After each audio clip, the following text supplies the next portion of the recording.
Dünya aslında özgür değil. Sadece tek bir boğaz, tek bir dar geçit ve tüm enerji sistemi kilitlenebiliyor. Hürmüz Boğazı bize şunu gösterdi. Dünya enerjiyi üretmiyor. Enerjiyi taşımaya bağımlı. Ve o taşıma durursa sadece petrol değil, hayat durur. Dünya petrolünün %20'si buradan geçiyor. Günlük yaklaşık 17-20 milyon varil. LNG yani doğalgaz taşımacılığında da kritik. Sonuç olarak dünya enerji üretiminden çok geçiş noktalarına bağımlı. Enerji bağımsızlığı aslında bir illüzyon. ABD bile dış ticaretten tamamen kopamıyor. Avrupa enerji krizinde bunu gördü. Asya, Çin, Kore, Japonya tamamen dışa bağımlı. Hiçbir ülke ben bağımsızım diyemiyor çünkü enerji küresel bir ağ. Yeşil enerji geçişi sandığımız kadar hızlı değil. Petrol hala dünya enerjisinin %80'ine yakınını etkiliyor. Elektrikli araçlar artıyor ama petrol talebi düşmüyor. Uçaklar, gemiler, sanayi hala fosil yakıt. Petrol bitiyor değil, petrolsüz sistem henüz yok. Boru hatları neden yeniden kritik oldu? Deniz yolu, risk, Hürmüz gibi. Boru hattı daha stabil.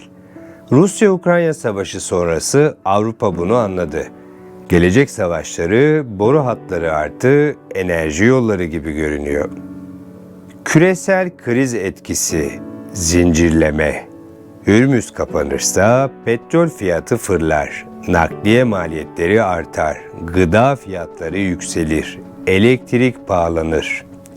Bu sadece enerji krizi değil, tam ekonomik çöküş zinciri. Hürmüz bize şunu gösterdi. Dünya enerjiyi kontrol etmiyor. Enerji yolları dünyayı kontrol ediyor. Ve belki de en kritik soru şu. Eğer tek bir boğaz tüm sistemi durdurabiliyorsa bu gerçekten modern bir dünya mı? Yoksa sadece daha karmaşık bağımlılıklar ağı mı?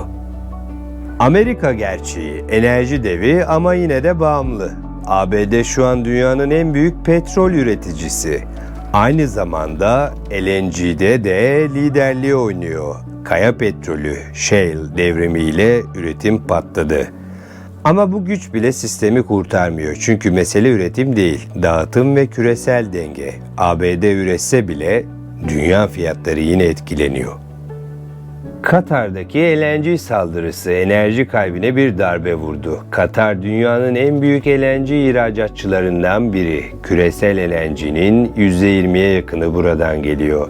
Saldırıda bazı tesislerin %15-20 civarı zarar gördüğü konuşuluyor.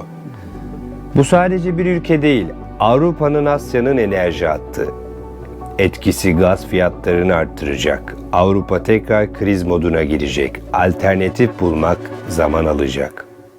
Havacılık ve bölgesel çöküş. Körfez bölgesi dünyanın en yoğun hava koridorlarından biri. Emirates, Katar gibi devler bu hattı kullanıyor. Risk artınca uçuşlar iptal, rotalar değişiyor, maliyetler fırlıyor. Bu sadece enerji krizi değil, ulaşım krizi de başlıyor. Toparlanmasının uzun süreceği konuşuluyor ve bu gerçeği şöyle anlatayım. Enerji tesisleri basit yapılar değil. Onarım aylar sürebilir, bazen yıllar alabilir. Sonuca bakacak olursak kriz hızlı başlar ama yavaş biter. Zincirleme etki, en kritik nokta burası. Bir LNG tesisi vurulduğunda sadece gaz azalmaz, elektrik pahalanır, fabrikalar yavaşlar. Üretim düşer ve en sonunda senin hayatın pahalanır. Artık sadece yollar değil, kaynakların kendisi de risk altında. Ve tüm bunlar birleştiğinde ortaya tek bir gerçek çıkıyor. Dünya sadece enerjiye bağımlı değil, enerji sisteminin kırılganlığına bağımlı. Enerji sadece ekonomi değil, enerji güvenliktir, gıda demektir. Ulaşım demektir ve bugün gördüğümüz tablo tek bir boğaz, tek bir tesis, tek bir kararın bile dünyayı durdurabileceğini gösteriyor. Dünya bir anda durmuyor ama yavaş yavaş kırılıyor. Bir zamanlar distopya filmlerinde gördüğümüz manzaralar artık haberlerde karşımıza çıkıyor. Ve asıl soru şu, Bu bir uyarı mı yoksa başlangıç mı? Ve bugün artık enerji krizleri sadece ekonomik değil, siyasi, askeri ve sosyal krizleri de tetikliyor. Ve belki de en tehlikeli kısım şu: dünya artık sadece kriz yaşamıyor, alışıyor. Enerji kesiliyor, yollar kapanıyor, fiyatlar yükseliyor ve biz buna normal demeye başlıyoruz. Bir zamanlar sadece filmlerde gördüğümüz o kaos artık yavaş yavaş gerçekliğe dönüşüyor. Mad Max bir film değildi belki de, bir uyarıydı. Ve şu an sadece Hürmüz değil, Körfez'de gerilim artıyor, enerji tesisleri hedef oluyor, hava sahaları risk altında ve dünya buna rağmen akmaya devam ediyor. Ama soru şu: ne zamana kadar?